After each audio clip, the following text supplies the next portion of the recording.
Para você suportar o que você deseja, você primeiro, você vai ter que ser forte. Você vai ter que ser forte. Tudo isso você vai esperar, o reino, o ouro, o poder, tudo isso aí você esquece. Atrás desse glamour real é pancada. Atrás desse trono é cobrança, é julgamento, é pressão, é colocar a cabeça no travesseiro e ter que decidir pela vida de uma nação inteira. Você vai ter que ser forte. Sabe isso que você deseja para a sua família, para o seu ministério, para o seu trabalho? Deus está tendo uma conversa com você aqui hoje. Você só vai suportar isso se você for forte.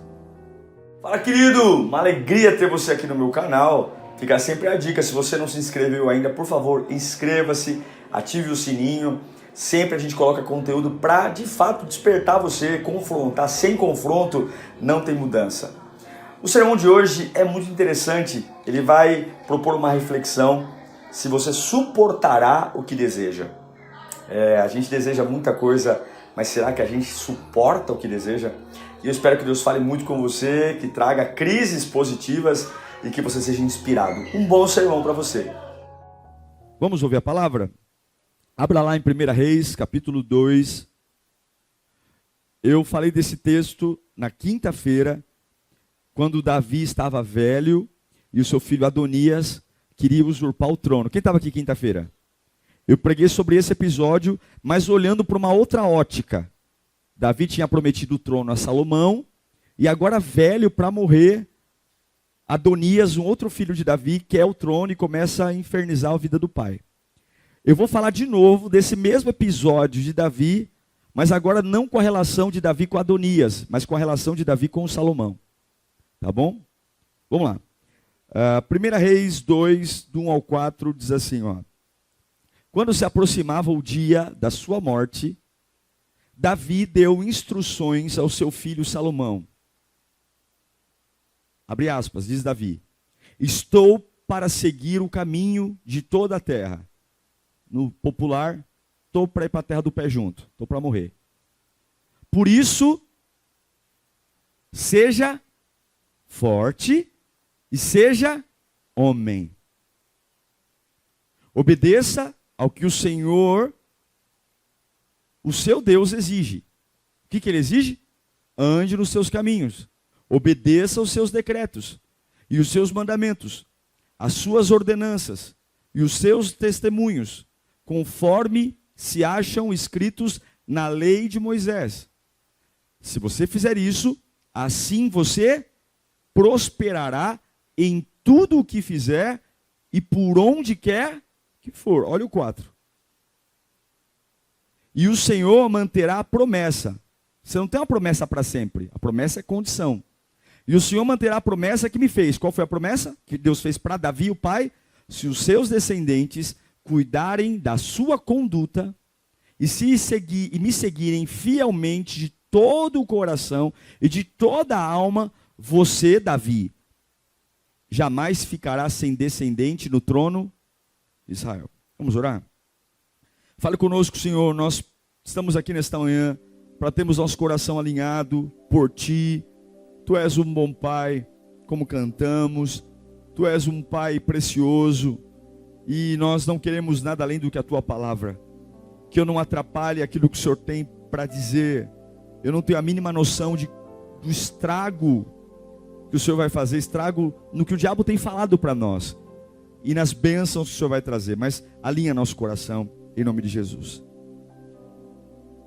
Veja, nós queremos muitas coisas. Mas muitas vezes nós não estamos preparados para aquilo que a gente quer. Não é verdade? Salomão, ele está prestes a assumir o reinado de seu pai Davi. Assumir um reinado não é só colocar uma coroa de ouro na cabeça. Assumir um reinado não é só pegar um cetro. Assumir um reinado não é só sentar num trono e dizer, agora eu mando em tudo. Todo reinado tem uma série de exigências e responsabilidades. E agora, Davi está quase para morrer. E ele chama o seu filho, o seu sucessor. Salomão é o 10º filho de Davi. O segundo filho que ele tem com Betseba. O primeiro filho morre. Você sabe, já pregamos sobre isso. E agora Davi, já moribundo, deitado na cama, velhinho, cabelos brancos, barbinha branca, vozinha falha, muito longe de se parecer com aquele garotinho que matou Golias, muito longe de se parecer com aquele jovem que dançou em frente à arca, agora já velhinho. Chama o filho, diz: filho, meus dias estão se acabando, você vai assumir o trono e eu tenho que te dar alguns conselhos. Isso é ser homem, não é? Uma pessoa velha para morrer, não preocupada com a sua morte, mas preocupada em deixar um legado. O que você diria para as pessoas quando você estivesse perto de morrer? Olha que maturidade de Davi, não é? Ele não está ali dizendo: eu não aguento mais, vou morrer. Não, ele está lá: tô bem, já percebi que Deus vai me levar. Filho, vem cá, deixa eu te dar uns conselhos. Isso é fantástico, não é, gente? Isso é lindo demais. Ele diz: filho, seja forte e seja homem. Se a gente for comparar a ideia de masculinidade bíblica com o conceito de masculinidade nossa hoje, a gente vai ver que tem uma distância muito grande. Na Bíblia só existem dois tipos de masculinidade: menino e homem. Quem criou uma terceira categoria foi a nossa geração. Qual é a terceira categoria entre menino e homem? Adolescente. Não existe na Bíblia, não existe na vida cristã uma relação ou uma terceira fase num processo de masculinidade. E aqui, não estou pregando para homens, as mulheres entendam num processo de maturidade, ok? Não existe numa fase de amadurecimento 3 fases. Você nasce como menino ou menina e de repente você se torna mulher ou homem. A nossa sociologia construiu uma terceira fase, uma fase chamada adolescência. É uma fase que os meninos ou as meninas não gostam de ser chamados mais como meninos e meninas, ou como crianças, ou como querem ser chamados como homens, ou como mulheres. Chega numa fase da adolescência que se trabalha muito duro para tirar aquele estereótipo de ser criança. Aquela autoafirmação de dizer: mudei, pelo na cara, né? As meninas, virei mocinha, né? E esse processo que a gente chamou de evolucionista criou uma categoria que tem matado tudo. Uma categoria que não é nem homem e não é nem menino, é adolescente. Jesus disse que a forma que nós temos para conhecer a árvore é olhar para quê? É olhar para o fruto. Então nós temos uma categoria hoje de pessoas, e quando eu estou falando de adolescência, não estou falando só de idade adolescência, porque tem muita gente com 70 anos que ainda é um adolescente. Tem muita gente com 80 anos que ainda é um adolescente. Tem muita gente com 15 que já é adulto, e tem muita gente com 50 que ainda é adolescente. Eu não estou falando de uma faixa etária, estou falando que nós criamos uma categoria. Então a gente tem agora uma terceira categoria, e nesse estado, essa pessoa quer autonomia, quer autoconhecimento, e ela se torna rebelde para muitas coisas. O problema dessa terceira fase é que a gente quer uma liberdade, a gente quer uma autonomia, se tornando rebelde, desobediente, desrespeitando mandamentos, desrespeitando a palavra, desrespeitando pais, desrespeitando normas. Por quê? Porque é uma categoria maravilhosa, onde eu me torno maravilhosamente livre e maravilhosamente preguiçoso para os meus deveres. O que a gente tem hoje são pessoas que entram numa terceira fase, que querem privilégios, mas não querem deveres. A gente está perdendo a noção de que no reino de Deus não existem 3 fases, são só 2: menino, homem; menina, mulher. Não existe uma terceira fase. E se nós não rejeitarmos essa cultura na nossa vida espiritual, se nós não rejeitarmos essa cultura na nossa família, nós vamos perder as bênçãos de Deus. Pais que criam homens, mães que passam a criar mulheres e homens, e não mais fases intermediárias. Vou fazer uma pergunta que todo mundo tinha que fazer: quando eu posso começar a namorar? Né? Primeiro que namoro nem é bíblico. Não existe o namoro na Bíblia. Namoro também é uma condição criada pelo homem. Namoro não é bíblico. Primeiro que o conceito bíblico para namoro não existe. Mas ok, vamos namorar. Vou namorar para quê? Para que eu vou namorar? Para ter um namoro recreativo? Para ter um namoro de curtição? Para desfrutar de privilégios? Ou eu vou ter um namoro para assumir responsabilidades? Quando é que eu posso me envolver com o sexo oposto? Quando é que eu posso namorar? Biblicamente, eu só posso me envolver com uma pessoa com algumas características. Pela Bíblia, eu só posso decidir ter alguém do meu lado quando eu estiver espiritualmente maduro para liderar a mim e liderar a pessoa espiritualmente que eu vou namorar. Biblicamente falando, eu só posso ter alguém do meu lado quando eu puder ter capacidade de dizer: eu vou ter filhos e eu tenho estrutura para treinar os meus filhos para serem homens de Deus. Eu tenho estrutura para treinar meus filhos para serem homens de Deus?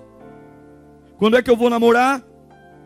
Quando eu entender que eu vou ter crises e eu não vou deixar a peteca cair nunca. Eu vou sofrer, eu vou apanhar, eu vou ter desgosto, eu vou ter vou ter vários problemas e eu não vou deixar a peteca cair. E último, para eu namorar, eu tenho condições de ser provedor de uma família? Eu tenho condições de ser provedor e protetor de uma família? Ou eu tenho que dizer: mãe, pai? Mas essa terceira categoria transformou pessoas cheias de direitos e poucos deveres. Vou te dar exemplo de um dos homens mais adolescentes da Bíblia: Adão. Aonde Adão estava quando a serpente conversou com Eva? Aonde? Aonde Adão estava? Não sei. A serpente conversando com Eva e ele estava à distância. Aonde Adão estava quando Caim matou Abel? Qual é o pai que não consegue perceber uma doença em casa de um filho prestes a assassinar outro? Cadê a responsabilidade do Adão? Adão foi um homem que entrou na categoria de um dos maiores adolescentes espirituais da Bíblia. Um homem que, quando a vida dele foi exigida, ele some, ele se apaga, ele se ofusca. O filho mata o outro irmão e ele não está sabendo, está longe. A mulher dele está batendo um papo com a serpente e ele não está sabendo de nada, está longe. Davi está chamando Salomão para bater um papo com ele, para dizer: filho, você pode ter porte de rei, você pode ter cara de rei, você se parece comigo, você é bonito. Salomão é um homem belo, bonito, você é um camarada que tem futuro, mas crescimento físico não determina crescimento espiritual. Entrar na puberdade, não. Para você assentar nesse trono e assumir responsabilidade, para você suportar o que você deseja, você primeiro, você vai ter que ser forte. Você vai ter que ser forte.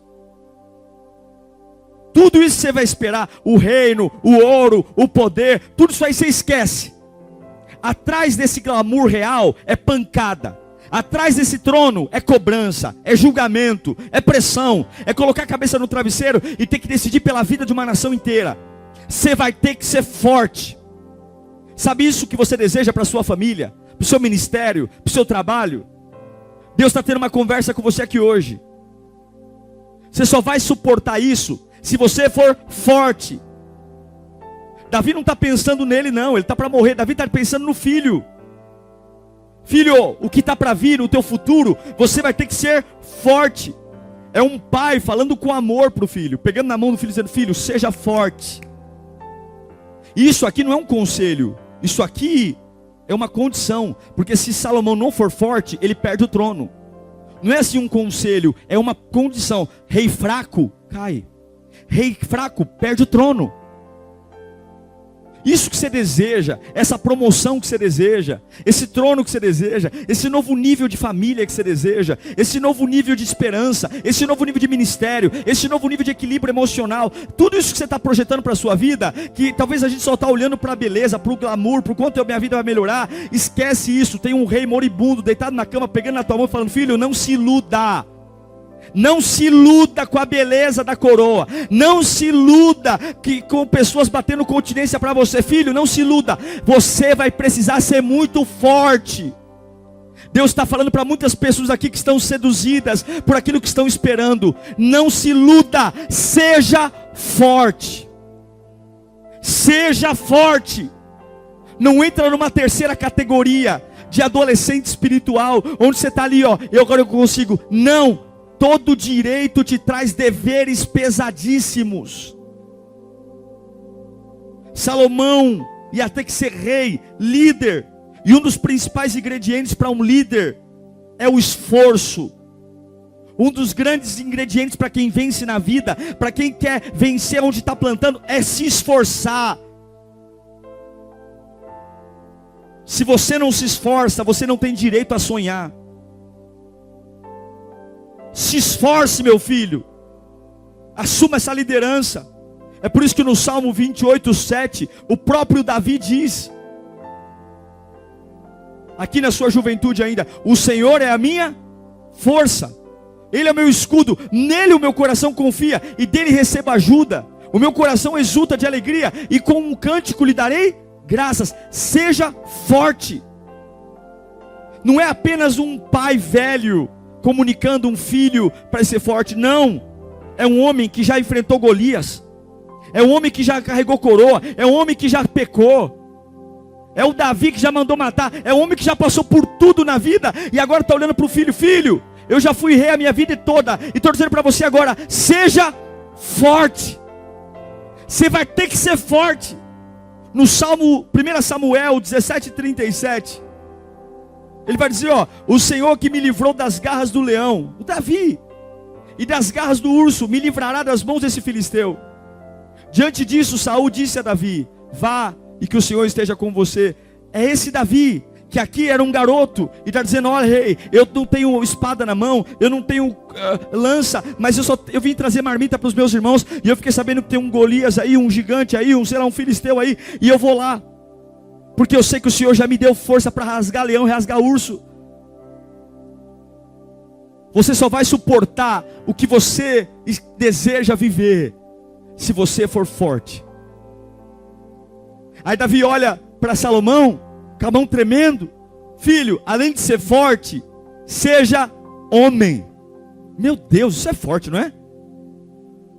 Talvez o filho: pai, mas eu não, filho, não é esse homem, não estou falando de barba, eu estou falando de roupa, eu não estou falando de postura, eu estou falando, esse ser homem não é musculatura. Eu não estou falando para você agora se gabar pela sua masculinidade, eu levanto peso, não, isso não é ser homem, não.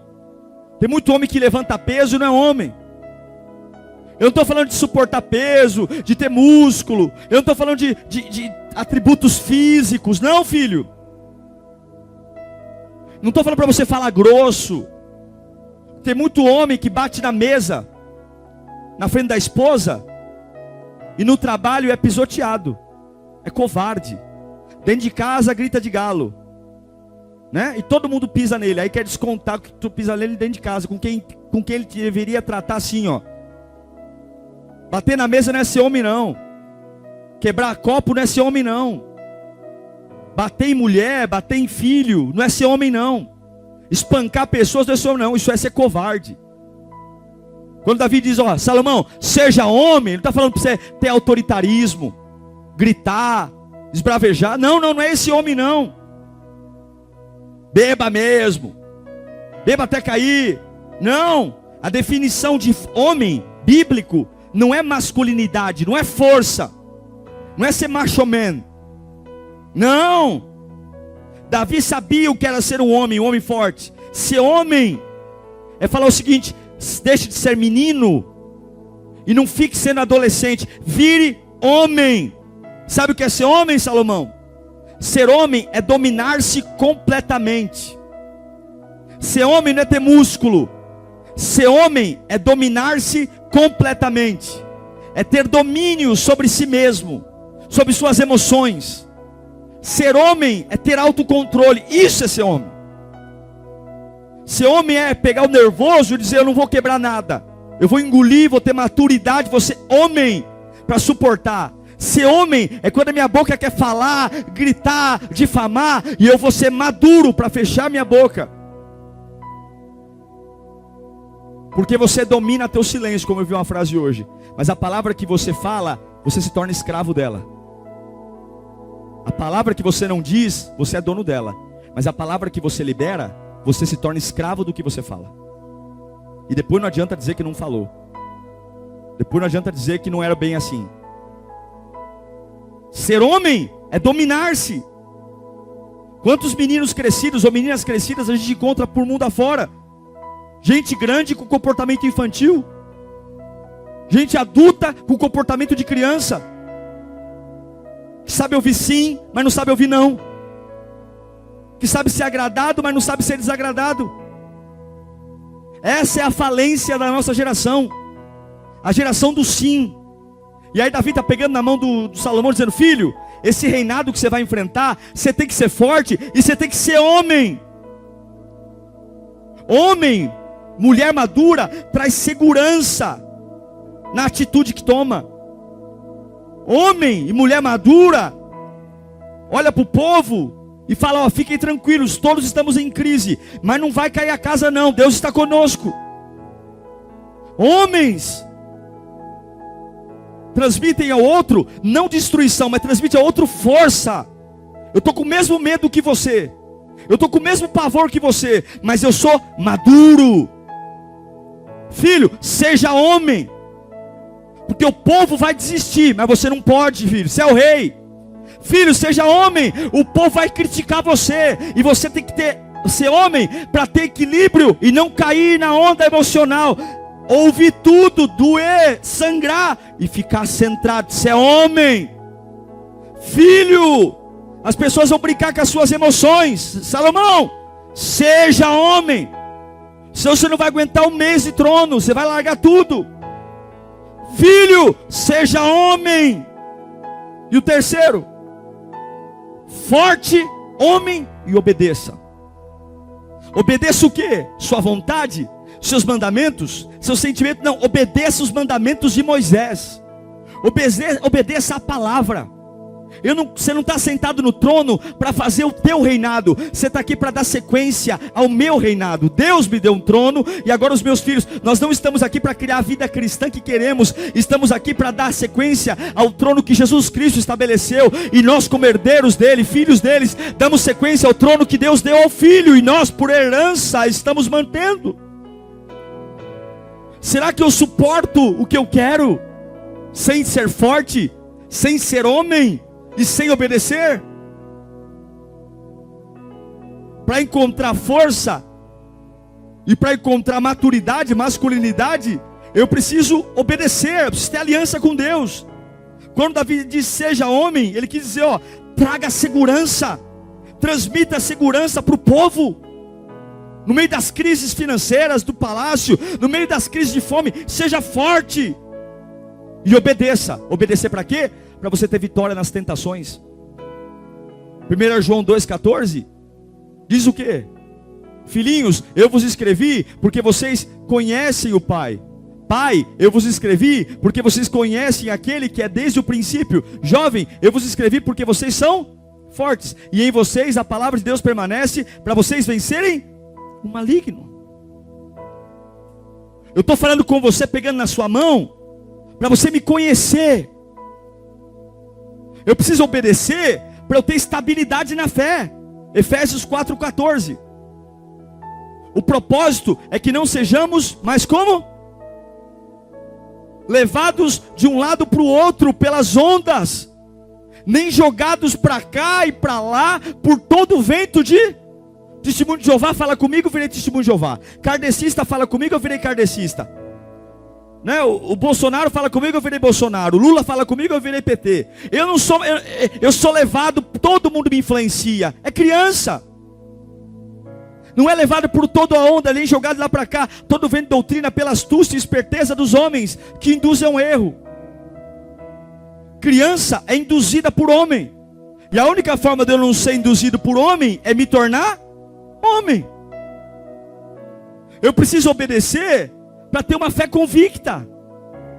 Eu preciso obedecer para suportar o que está para vir e não me iludir com tudo que me falam, com toda a conversa que me contam, com toda historinha que aparece. Eu não posso ter uma fé pautada pela pauta dos homens. A pauta da minha fé já foi escrita na cruz do Calvário. Eu já sei quem eu tenho que ser. Seja lá o que aconteça. Eu preciso obedecer para ter discernimento espiritual, para parar de aplaudir o que o diabo faz e dizer misericórdia para o que Deus está fazendo. Tem muito crente que está dizendo glória a Deus para o que o diabo faz e misericórdia para o que Deus está fazendo. Nem sempre porque dói vem do diabo, e nem sempre porque é saboroso vem de Deus. E se eu não tenho discernimento espiritual, eu estou me saboreando com o que o diabo está me dando, achando que é bênção, e eu estou rejeitando o aprendizado de Deus, dizendo é o Satanás, é macumba, e não é. Obedeça para eu poder ter sensação, dizer, eu não vou para esse lugar não. Aparentemente é agradável, mas o Espírito Santo está falando para mim, não é lugar para eu estar. Não, visualmente não tem nada de errado em fazer isso, mas o Espírito Santo está falando comigo, não é lugar para eu estar. Obedeça para você não ser manipulado. É para ter entendimento das coisas espirituais. 1 Coríntios 14:20. Irmãos, deixe de pensar com respeito ao mal. Para de ser criança em relação ao mal. Sejam crianças quanto ao modo de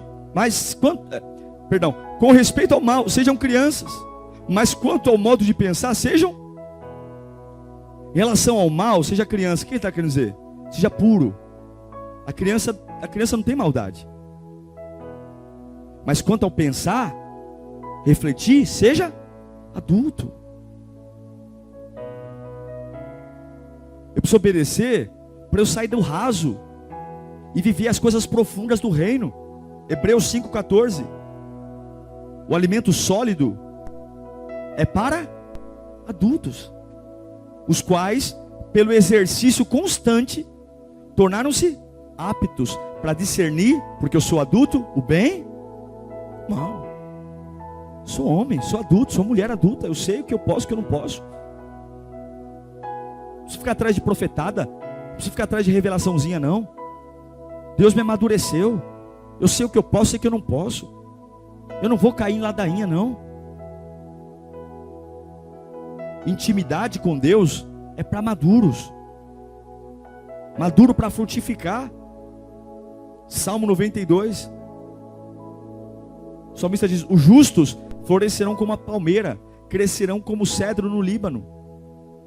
Plantados aonde? Não tem crescimento se você não estiver plantado na casa do Senhor, não. Plantado na casa do Senhor, florescerão nos átrios do nosso Deus. Mesmo na velhice, vão fazer o quê? Darão frutos e permanecerão viçosos e verdejantes. Davi está para morrer e ele está ensinando o filho. Todos nós, olhe para mim. Todos nós aqui desejamos algo. Se você não deseja crescer, você está doente. Pode procurar um médico, pode pedir uma oração. Se você está olhando para frente e você não deseja melhorar, crescer, você está doente. Porque nós somos feitos para desejar melhorar. Nós somos feitos para desejar crescer, desenvolver. Porque o nosso desenvolvimento glorifica a Deus. Ter uma casa estruturada glorifica a Deus. Quando as pessoas olharem para a minha casa estruturada, elas vão querer saber o que eu faço, quem eu sou, de onde eu vou. E quando eu puder dizer para as pessoas o porquê que a minha casa é estruturada, eu vou dizer: eu sou um cristão, eu sou um servo de Deus. Ah, uau! Então é por isso que você é assim, entendi agora. Então eu também quero o seu Deus. E quando eu não cresço, ninguém tem interesse pela minha vida. Quem vai querer se interessar por alguém parado, por alguém estagnado, por alguém que é o mesmo? Olha para mim há 10 anos atrás e olha para mim hoje, eu sou exatamente a mesma pessoa. Falo das mesmas coisas, enrosco nas mesmas coisas, me magoo com as mesmas coisas, sou ferido das mesmas coisas. Desisto das mesmas coisas. Quem vai querer estar perto de uma pessoa assim, que é a mesma pessoa? Me conhecer hoje e conhecer há 10 anos atrás é a mesma? Qual o interesse que tenho? Então nós desejamos melhorar. Desejamos crescer. Sim ou não? Só que não podemos nos iludir que isso que a gente deseja vai exigir de mim um novo nível de suportar também. E os 3 conselhos de Deus: se você quer ter uma vida relevante, uma família relevante, um ministério relevante, um trabalho relevante, seja forte. Seja forte. Aguenta o chicote. Morda a língua. Sabe? Morda a fronha do travesseiro. Seja forte. Ser forte não é não chorar. Ser forte não é não ter medo. Não, não. Ser forte é, apesar de tudo que eu sinto, eu ainda continuo lá. Mesmo com medo, mesmo com angústia, mesmo com tristeza, eu ainda estou lá. Ser forte não é ser uma pessoa ilesa. Eu sou blindado. Eu já vi tanta gente falando assim, ó. Não sei se você já conheceu alguém assim. Eu sou maduro. Pode me falar tudo que eu aguento. Mentira. Uma vez eu conversei com uma pessoa, né? E ela falou assim pra mim: tô tão triste. Eu falei: por quê? Porque eu fui querer saber o que as pessoas falavam de mim. Eu falei: o que você falou? Eu falei: eu achava que eu ia aguentar. E eu não aguentei. Não queira saber o que as pessoas pensam de você. Talvez você não aguente. Seja forte. Chore, mas continue sendo forte. Segundo, seja homem. Você é dono das palavras que você não diz, mas você é escravo das palavras que você diz. Um homem fala menos. Uma criança é tagarela, é ou não é? Minha filha no carro é o tempo inteiro. Júlia, cala a boca, Júlia. Fica quieta, menina. Júlia, para. Pai. O silêncio é uma bênção. Ficar quieto é uma bênção. A sabedoria nos traz silêncio. A ignorância nos traz barulho. Quanto mais sábio você se torna, menos você fala. Quanto mais ignorante você é, mais você fala. Mais você expõe. O sábio sabe que ele precisa ter domínio do que ele fala. A criança não tem domínio do que fala. Seja homem. Quer ser homem? Pare de ostentar carro, casa. Vou te dar um conselho: não fique publicando suas conquistas pessoais na internet. Não fique. Se você comprou um automóvel, não ponha lá. Se você trocou de casa, não ponha lá. É um conselho, tá bom? Se você vai viajar, posta uma foto da viagem, mas não fala de valor, não fala quanto custa. Não deixa ser isso que as pessoas enxergam em você. Mas deixe as pessoas olharem para você quando sabem que você está passando por uma crise terrível. E aí vão entrar na sua rede social e vão ter palavras de pessoas que não tem nada a ver com o que estão vivendo, falando da graça de Deus. Porque ser homem não é ser musculoso. Ser homem é ter domínio sobre si mesmo. Eu não preciso bater na mesa, eu não preciso quebrar uma porta, eu não preciso chutar nada, eu não preciso falar palavrão, eu não preciso... Não, eu sou homem. Está doendo muito, mas eu sou homem. Eu vou dar segurança para minha mulher, eu vou dar segurança para o meu marido, eu vou dar segurança para os meus filhos, eu vou trazer segurança para os irmãos da igreja. Eu sou homem. E obedeça. Salomão, obedeça. Se você não obedecer às leis, você vai perder o trono, filho. Obedeça. Obedeça os mandamentos. Seja fiel a Deus. Santifique-se. Meu filho, obedeça. Obedeça os mandamentos do Senhor. E enquanto você obedecer, o trono vai continuar. Coloque a mão no seu coração. Fala para você mesmo: para eu viver o que eu quero e suportar o que eu quero, eu preciso ser muito forte. Eu preciso ser homem. As mulheres podem falar, pode ser homem, que é a ideia de maturidade, tá bom? Eu preciso ser homem. E eu preciso obedecer. Obedecer. Eu me lembro uma vez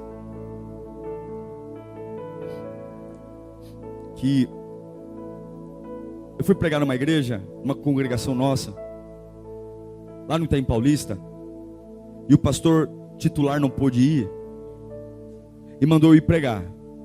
Eu era solteiro ainda. E eu cometi um erro naquele dia. Havia um outro pastor lá, um co-pastor. E eu me achei assim importante. E eu fiquei exaltando o fato do pastor ter me chamado para pregar no dia. Tipo assim, nossa, o pastor teve um compromisso em cima da hora e me ligou e eu vim para cá. Né? Eu não falei para atingir o outro pastor que estava lá sentado. Eu falei porque me achei importante. Afinal de contas, eu estava em sábado em casa, o culto lá era 7h30. O pastor me liga às 6 horas da tarde para eu ir lá. Por favor, você pode me socorrer? Você pode correr lá e fazer isso para mim? Eu me inflei. Me achei muito importante. Falei, nossa, devia ter meus 17 anos, 18, sei lá. Nossa, o pastor me ligou para eu ir lá pregar. Nossa, que legal, né? E eu fui. E eu, em vez de pregar, fiquei contando toda a história. Ah, irmãos, eu estava sentado em casa, assim, de bermuda. E aí o pastor toca o telefone, o pastor me ligou, pareceu um compromisso. Ah, irmãos, eu larguei tudo que tinha para fazer. Nossa, eu vim para cá pregar para vocês. Tipo assim, né?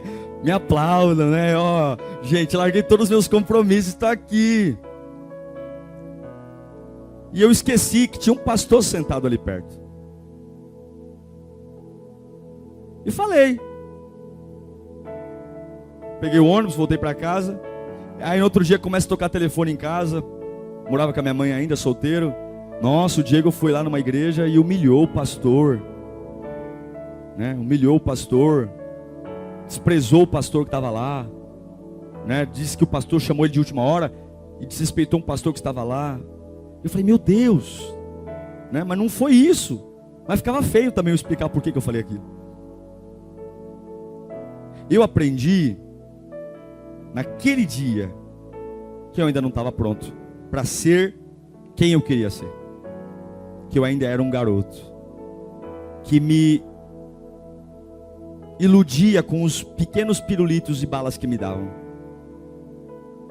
Quando eu subi naquela plataforma e fiquei exaltando os bastidores, dizendo, nossa, eu larguei tudo para vir, eu larguei tudo, eu esqueci de que não era uma posição, era uma honra. E eu tinha que ser ainda mais humilde, dizer, Senhor, obrigado por o Senhor ter visto em mim essa graça de me dar essa oportunidade de estar aqui pregando. Gente, Deus é bom, eu não merecia estar aqui, mas eu escolhi o lado da minha exaltação. Em outras palavras, eu ainda não estava pronto para suportar aquele privilégio. Eu não fui forte, eu não fui homem e eu não fui obediente, porque a missão era pregar e não falar de mim. E hoje, como homem, eu consigo olhar para os meus erros e dizer, eu sei o que eu não posso fazer mais. Eu sei o que eu não posso falar. Eu tenho clareza de que naquele dia eu fui muito infeliz. E hoje eu digo para vocês, hoje eu sou homem e eu não faço isso. Então, ouça o que Deus está falando. Seja forte, seja homem e obedeça. E você vai receber tudo o que você deseja em Deus, porque Ele tem para você. Agora, se você quiser receber sem ser forte, homem e obedecer, você vai passar vergonha e vai magoar pessoas. Eu magoei aquele pastor sem pensar. Magoei ele. E aí depois fantasiaram um monte de coisa. Enfim, a mente das pessoas é fértil, né? Depois eu vi que coisa que eu nem falei. E aí eu percebi, nossa, eu falei isso mesmo. Não me lembro. Falou. Até algumas pessoas falavam, você estava lá e você falou dele. Eu falei, não falei. Não, eu vi você falando. Eu falei, não, se você viu eu falando. Mas eu faço a meia culpa. Eu errei.